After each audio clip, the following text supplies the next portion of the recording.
Bonjour à tous, dans cette vidéo de Microsoft Office Word 2007, dans cette vidéo, on va voir comment insérer des images. Donc, dans l'onglet ou le menu insertion, je clique sur images et puis j'insère des images à partir de mon ordinateur. Donc, comme ça, je clique, par exemple, celle-là, double-clic. Donc cette image, je peux la redimensionner à partir de ces poignées de redimensionnement, comme ça. Je peux faire une rotation. Je peux la pivoter comme ça. Donc à partir de ce point vert, la poignée vert. Donc pour écrire du texte, donc par exemple ici, je vais écrire du texte.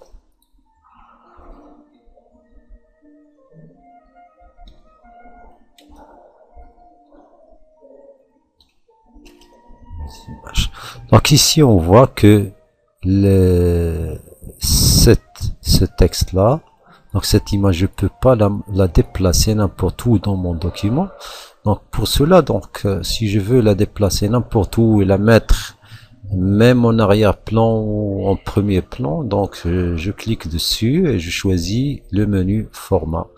Et là je choisis habillage du texte. Habillage du texte, c'est elle qui me permet de décrire le texte soit au-dessus de cette image, soit de mettre le texte au travers de cette image. Donc ici je vais choisir au travers et on va voir. Vous voyez que je peux mettre une image à l'intérieur même d'un texte et que le texte soit qui entoure l'image, qui habille l'image.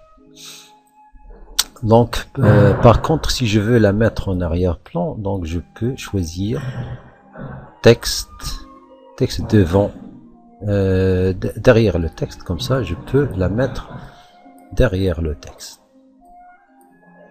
Donc vous voyez que l'habillage me permet de déplacer l'image n'importe où dans mon document et selon le choix que je fais. Donc ici, si je le mets en arrière-plan, donc le texte il sera en premier plan, il sera au-dessus de l'image, donc où je peux l'entourer, ça veut dire habillé par un texte. Donc c'est là, donc je vais choisir au travers, comme ça il sera entouré par un paragraphe qui sera au milieu d'un paragraphe, ou de le mettre carrément en haut de page, en haut ou en bas donc du texte. Donc soit qu'il soit entouré par le texte d'une façon avec une forme carrée, Donc on a le choix pour mettre notre texte dans une page qui contient bien sûr un texte. Donc bien sûr pour les images, donc on a aussi ce qu'on appelle l'ajustement de cette image. Donc on peut rétablir l'image pour retourner à la taille normale de cette image. Bien sûr, pas seulement la taille, toutes les modifications appliquées à cette image seront annulées, soit la rotation, soit le redimensionnement, soit la recoloriage de l'image, soit le contraste, soit la luminosité, soit la compression des images. Donc toutes ces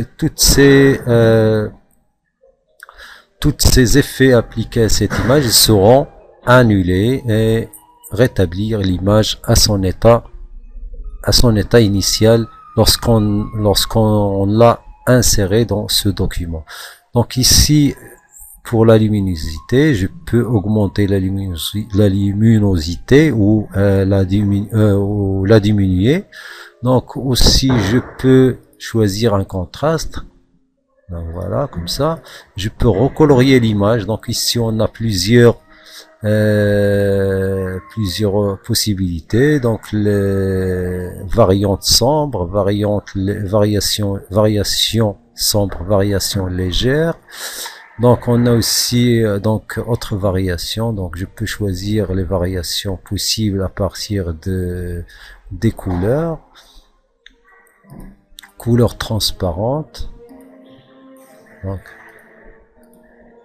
et on a aussi la modification d'image si je veux apporter ou importer une autre image à la place de l'image du koala. Donc là, je choisis une autre image. Donc aussi compresser les images. Donc à quoi sert cette compression d'image? Donc par exemple, si j'ai un document qui contient une vingtaine de pages et chaque page contient une image avec sa taille n'est pas compressée, donc à son état initial, donc j'aurai à la fin un document qui va prendre beaucoup d'espace sur mon ordinateur ou pour l'envoyer sur internet. Donc ça va prendre beaucoup de temps. Donc pour un peu compresser notre document pour qu'il soit léger, donc bien sûr en termes de l'unité de mesure d'octets, donc pour diminuer un peu sa taille en octets, donc il faut la compresser, il faut compresser toutes les images. Donc comme ça, je choisis message électronique. Si je veux envoyer un document par message électronique, c'est mieux de choisir cette option qui va me permettre de compresser toutes les images et minimiser leur taille pour avoir un document de petite taille le plus possible. Donc je clique dessus et comme ça je vais avoir un document qui est réduit, bien sûr, en termes de capacité, en termes d'octets, bien sûr. Donc je peux aussi appliquer à mes images les styles d'images prédéfinis. Donc par exemple ces images comme ça, donc ces styles prédéfinis. Je peux aussi appliquer des effets à partir de cette palette d'effets.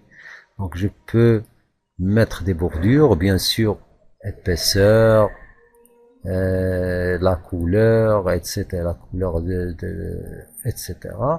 Donc même la forme. Je peux changer la forme. Regardez ici, je peux appliquer cette forme. Voilà. Donc je peux appliquer des formes à mon image. Donc on a aussi ce qu'on appelle rogner. Rogner, c'est quoi? C'est pour il nous permet de cacher quelques parties de l'image. Par exemple, celle-là, je vais cacher une partie. Voilà, par exemple, cette oreille là. Voilà. Donc rogner, il me permet de cacher une partie de l'image. Même aussi on a le redimensionnement précis. Si je veux redimensionner mon image à partir d'ici, à partir de la taille, à partir du groupe taille, donc je peux redimensionner mon image exactement comme je veux. Donc je crois que c'est tout pour cette vidéo, pour cette leçon concernant l'insertion des images. Donc à bientôt, donc dans une autre vidéo concernant toujours Microsoft Office Word, et au revoir, à bientôt.